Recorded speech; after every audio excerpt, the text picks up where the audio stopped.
sebetulnya apa yang mau saya sampaikan ini berangkat dari paper saya, makalah saya pada saat diminta pandangan lain terkait dengan revisi PP 72 sebagai konsekuensi dari UCK dan PP 23, seperti apa sebetulnya yang harus dilihat. Nah, jadi saya Mas Lurah bisa di-share ya bahan. Siap. Ya. Jadi yang diminta tuh apa sih yang diharuskan, yang harus disiapkan oleh negara kalau ini kan sebetulnya ada dua hal nih kalau revisi PP 72. Yang pertama itu adalah pengurangan kawasan dari perumput tani yang akan dikelola oleh sebuah lembaga UPT, lalu juga isu yang cukup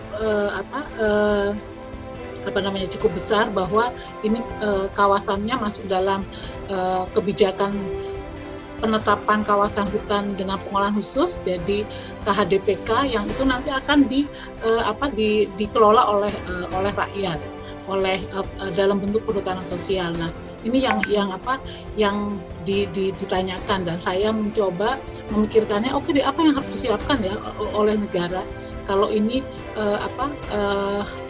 kebijakan KHDPK ini untuk perhutanan sosial. Lanjut, Mas. Nah, ini dasar yang tadi udah Mas Soska, Mas Barit sudah juga sampaikan tentang konsekuensinya dari PP 23 2021 pasal ayat 100 pasal 112 ayat 1 dan 2. Lanjut saja, Mas, biar ini karena tadi udah berkali-kali disampaikan. Lanjut, Mas. Nah, konsekuensinya, jadi membayangkan itu adalah karena ini kan perhutani sudah cukup lama mengurus 2,4 juta hektar dari hutan di Jawa ini. Bagaimana konsekuensinya pengalihan areal perhutani ke pengelolaan perhutanan sosial? Saya mengingatkan kepada pemerintah, karena apapun ini adalah tanggung jawab pemerintah. Tadi seperti Mas Andi sampaikan, perhutani ini hanya operator, mengikuti semua kebijakan. Nah, yang pertama yang harus dipikirkan adalah biaya infrastruktur birokrasi. Jadi mulai dari ini kan ada terkait ada isu terkait dengan bagaimana kalau pengurangan kawasan ini akan konsekuensi kepada misalnya pengalihan tenaga kerja dari perhutani kepada negara, kepada pemerintah. Nah, jadi ini ada biaya infrastruktur birokrasi yang harus dipikirkan. Jadi mulai pengaturan di Menpan. Kenapa saya sampaikan ini? Saya 10 tahun yang lalu mempunyai pengalaman pada saat ada sebuah sistem di Kementerian Kehutanan, jadi sebuah sistem verifikasi legalitas kayu yang dibangun, dan ini cross cutting kementerian, sampai ada 8 kementerian yang ini harus bukan proyek, tetapi ini masuk pada kelembagaan dari pemerintah. Jadi itu hanya satu unit kecil.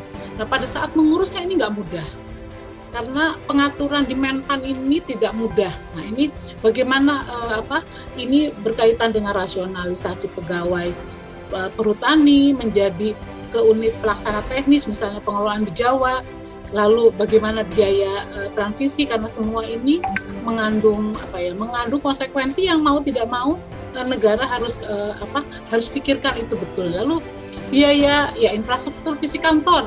Jadi karena saya memikirkan kalau ini di 5.000 sekian pegawai perhutani ini akan dipindahkan, memang ada biaya infrastruktur fisik kantor. Karena apa? Kita harus tahu semua bahwa perubahan birokrasi ini mempengaruhi, berakibat pada alokasi anggaran. Jadi misalnya waktu Kementerian Kehutanan menjadi Kementerian Pertanian dan Kehutanan, balik lagi ke Kehutanan jadi KLH.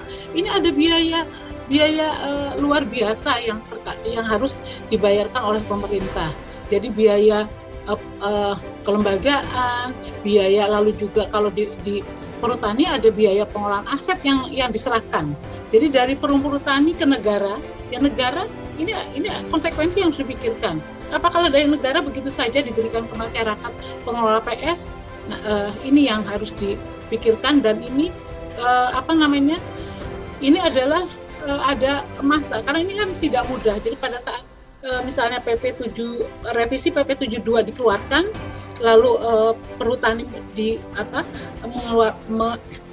dikurangi arealnya untuk kawasan di PHDTK, ini ada masa transisi. Jadi ini ada masa transisi. Lalu misalnya tadi Mas Ambong bilang mungkin 900, mungkin 1 juta, mungkin 1,2 juta. Bagaimana proses persetujuan pengelolaan? Ini semua perlu dana di masa pandemi, dan itu pemerintah punya konsekuensi yang harus dipikirkan. Jadi dalam revisi PP 72 hal seperti ini harus menjadi bahan pertimbangan. Lanjut, Mas Lurah. Oke, itu siapa yang menanggung? Ini cuma dari 3 hal aja, saya tidak menghitung betul terkait dengan biaya yang tadi saya sampaikan. Potensi yang siapa yang harus menanggung? Dari sisi PBB, saya sempat wawancarai juga Mas Anies dan kawan-kawan, berapa sih biaya yang dikeluarkan tiap tahun untuk kepada negara. Nah, dari PBB, pajak bumi bangunannya ada potensi kehilangan pendapatan negara dari PBB per tahun. Jadi kalau dikurangi 800 aja misalnya, 800 sekian, ada 47 miliar rupiah negara kehilangan. Artinya perhutani mengurangi pembayaran PBB dalam setiap tahun. Ini nanti siapa yang harus tanggung? Sempat bicara dengan Pak Dirjen PSKL, nanti ini gampang, ini nanti PBB akan dibayar oleh kelompok PS, tetapi dengan 0 rupiah. Artinya secara ini akan dibayar 0 rupiah, artinya tetap negara kehilangan pendapatan. Tapi itu yang harus dipikirkan. Lalu sumber daya manusia, peralihan dari pegawai perhutani, saya mendengar sekitar 5.000 orang pegawai akan dilimpahkan kemana? Kalaupun mereka di PHK, ini konsekuensi yang ditanggung adalah biaya PHK, dan ini tidak mudah. Pasti ini ditanggung, dibebani kepada negara. Lalu modal usaha. Jadi kalau kita tadi bilang bahwa harus ada hasil di masyarakat, usaha komoditi yang dikembangkan, otomatis ini perlu permodalan. Setidaknya permodalan itu harus bisa menutupi biaya operasional UPT dan kehilangan pemasukan negara seperti PBB. Di angka 3 ini PR yang luar biasa. Ini PR yang luar biasa, karena saya ngobrol dengan Mas Lurah, saya bilang kalau ini diserahkan, kembalikan negara, dan negara memberikan ini ke rakyat melalui skema apapun, entah TORA, entah PS, ini jangan rakyat yang menanggung. Negara juga harus punya konsekuensi menyiapkan modal usahanya, nggak bisa diserahkan langsung ke rakyat. Siapa yang menanggungnya? Kalau sekarang banyak beberapa wilayah cukup mendapat kemewahan dengan dampingan, seperti dampingannya Bang Ambong, dampingannya Mas Lurah. Saya tadi tanya berapa biayanya untuk berapa banyak target sasaran. Ini harus dihitungkan. Ini negara harus memikirkan bahwa pendampingan itu nggak bisa dana traktiran dari LSM. Dana pendampingan itu nggak begitu saja diserahkan kepada perusahaan, artinya perusahaan yang off-taker misalnya nanti. Ini nggak bisa. Ini harus dipikirkan. Karena tadi pemerintah sudah kehilangan pendapatan negara per tahun. Lalu juga ada sumber daya manusia yang harus juga ditanggung jawab, lalu juga ada sebuah kelembagaan yang memerlukan investasi dalam pengelolaannya. Ini siapa yang menanggung? Itu saya selalu tanyakan. Lalu selanjutnya, Mas.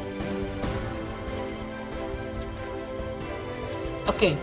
Ini yang apa namanya, solusi yang harus dipikirkan. Jadi memang memikirkan, saya selalu bilang gini, kalau ada suatu improvement, perubahan kebijakan, apalagi kebijakan yang memberi ruang hidup kepada masyarakat, itu konsekuensi terhadap pendanaan dan sebagainya harus betul dipikirkan. Nah, dari persoalan tadi, konsekuensi yang saya paparkan, solusinya harus dipikirkan. Jadi harus ada inovasi sebetulnya. Jadi mohon maaf kalau usaha-usaha dari PS yang sekarang sebagian besar itu dengan skala kecil, ini otomatis nggak akan bisa menutup. Jadi kalau sekarang dari implementasi PS yang sekarang aja, KUPS yang sudah berjalan, berapa dia memberikan PSDH ke pemerintah? Nggak banyak, sangat kecil. Dan itu kalau saya bilang itu nggak nutup. Kalau dengan seperti sekarang, saya belum coba mikirkan ngitung yang didampingi oleh Mas Lurah ini, apalagi sudah mau ekspor. Dihitung nggak biaya pendampingan? Karena petani itu, kalau saya belajar misalnya melihat dari petani kelapa sawit, kalau dia tahu ini akan ada hasil yang cukup besar, dia juga akan invest di situ. Bahkan untuk bibit, untuk pendampingan dia bisa hire konsultan untuk mendampingi dia dari sisi teknis. Nah, ini yang mulai harus dipikirkan. Jadi saya membayangkan kalau 800.000 saja diserahkan, ini harus ada proses proses bisnis yang sebetulnya harus disiapkan, skemanya cukup besar. Jadi pasca izin atau persetujuan itu, inilah adalah momentum yang cukup berat pada saat mendampingi masyarakat. Kalau hanya sampai di legalitas cukup puas, selesai, lalu siapa yang akan mendampingi masyarakat dalam keberlanjutan usahanya? Itu kalau nggak ada yang mendampingi, ya mohon maaf, negara hanya akan negara hanya akan kehilangan banyak hal. Jadi karena saya selalu bilang, Tora pun pada saat diberikan tanah itu, diberikan masyarakat, harus ada konsekuensi dari pemerintah untuk menyiapkan bagaimana tanah itu bisa menghasilkan untuk masyarakat. Kalau enggak hanya akan ribut saja. Nah, memang ada lah banyak pendampingan, banyak kawan-kawan LSM yang ini. Tapi dibandingkan sekarang dengan kawan-kawan yang mendampingi dengan luasan seperti sekarang, contohnya sekarang 4,6 juta hektar saja yang sudah PS. Berapa tenaga di luar pemerintah yang cukup siap?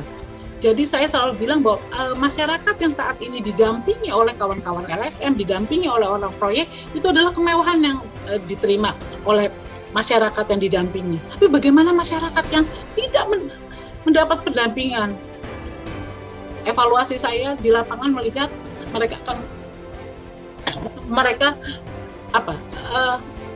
menjadi beban juga, karena mereka satu saat juga mereka harus diminta membayar kewajiban ke negara seperti PBB, PSDH.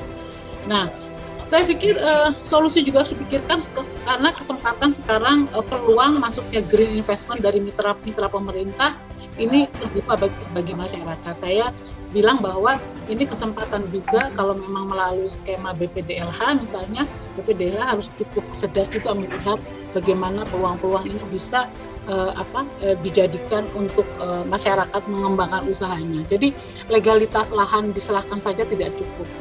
Lanjut yang mungkin terakhir, Mas Lurah, klik lagi. Halo.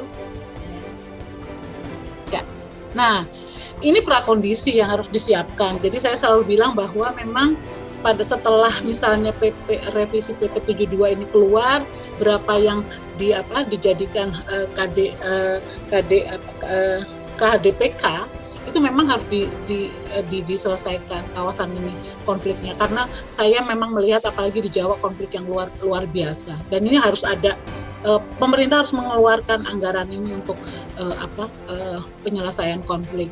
Lalu mekanisme pembiayaan yang memerlukan peran perbankan dan green investment mitra pemerintah melalui BPDLH, karena apapun ini harus ada scale up dari hasilnya. Jadi orientasi produk hasil usahanya masyarakat ini harus berpikir ekspor oriented, karena nggak bisa lagi pakai skala usaha yang subsisten, karena ini nggak akan nutup nanti ke depan, walaupun misalnya selama 5 tahun dikasih pajak 0 rupiah, tapi mereka harus siapkan itu. Lalu BUMN yang menjadi off-taker bagi produk-produk yang dihasilkan PS. Jadi BUMN ini bukan hanya perhutani, tapi banyak BUMN lain yang mereka harus menjadi off-taker, dan produk-produk PS ini harus menjadi klaster komoditi tertentu, sehingga roadmap-nya harus dibangun dengan perencanaan usaha bisnis plan yang realistis. Jadi revisi PP 72 juga ini juga harus memperlihatkan konsekuensi bagi perannya BUMN dalam menjadikan kawasan ini menghasilkan komoditi yang bagus. Nah, untuk perhutani sendiri kan ada multi usaha yang memang menjadi menit lagi, Bu. Saya pikir itu Bang Ambong, tinggal slide terakhir 1 menit untuk saya bilang terima kasih.